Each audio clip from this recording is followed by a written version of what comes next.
Hey everyone, this is Sam Kinsey. I'm a history major at Bluefield College, and the purpose of today's short video is to give history students a better understanding of test taking in history classes. Today's particular topic is objective and multiple choice questions, so let's get started. The key to test taking successfully is what I call pre-test work. What is pre-test work? Pre-test work is things like going to class, taking organized notes, reading, and studying. Now, in today's short video, we're going to focus on specifically what to do while you take the test. However, don't misunderstand me. There's no trick that I can give you that will somehow enable you to do well on the test while skipping these essential steps. Don't shortchange yourself by skipping out on these. You have to do these as the essential foundation for successful test taking.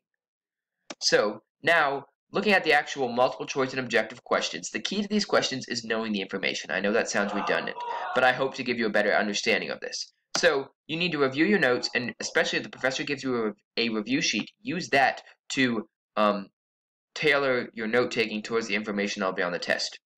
Also, review anything the professor specifically mentions to study. These are also helpful pointers as you're studying for the information for multiple choice and objective questions. Lastly, using your own notes as your review sheet is an important step. You want to get to the point where your notes will have enough of the important information that going through your notes, you'll see the important things, you'll know what stands out, you'll know what things you need to study. But what happens when you get to the test and you either know the information but are getting a little bit confused by the questions, or you don't know the information? Well, here are some tips. Guessing is an important thing. If you don't know the answer on a multiple choice or an objective question, guess. If you put nothing down, you'll get a 0. But if you put something down, you get a chance at getting it right. Even if you might still be wrong, you could get another one where you have a chance at being right. But I'm not advocating just guessing wildly in the dark. I think you can use your judgment to eliminate answers that you know are probably not the right one, and make the best guess you can, especially if it's a true or false question. You have a 50% chance of getting it right. So let's go through a real quick example here. Imagine the question is, who was the pharaoh of the new kingdom who tried to convert Egypt to monotheism?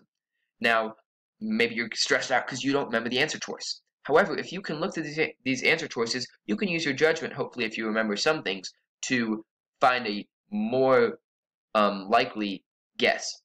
So if you can think about this, King Menes, answer choice C, and Khafre, E, both of those were pharaohs during the Old Kingdom period in Egypt. Consequently, you can eliminate both of those as answer choices. This leaves you with just 3 answer choices. You have a much higher chance of getting it right now. And if you can remember that it was Akhenaten, hopefully you'll get it right, but you have a 2 out of 3 were only wrong instead of 4 out of 5 being wrong here. So use your judgment to eliminate answer choices.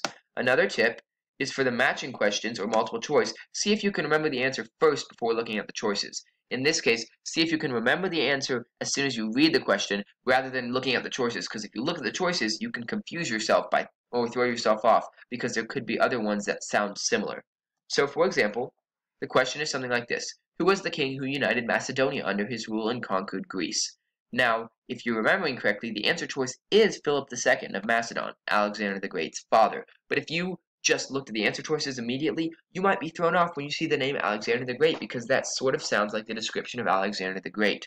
But if you cover the answer choices and just think about what the right one is before you look at them, you might remember Philip without being confused by the other choice of Alexander the Great. One more example quickly of the same concept. If in a matching scenario like this, where you have to match them, there are 2 ones here on the left-hand side, the battle in 390 BC, the battle won by Themistocles. Now, if you just look at them and you look at the choices at the same time, you might be confused because there are a couple different battle choices.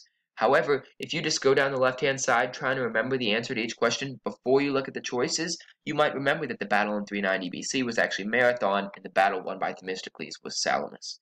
So these are examples of where you would base it on your intuition before you look at the answer choices. So, in summary, keep up with the pre-test work.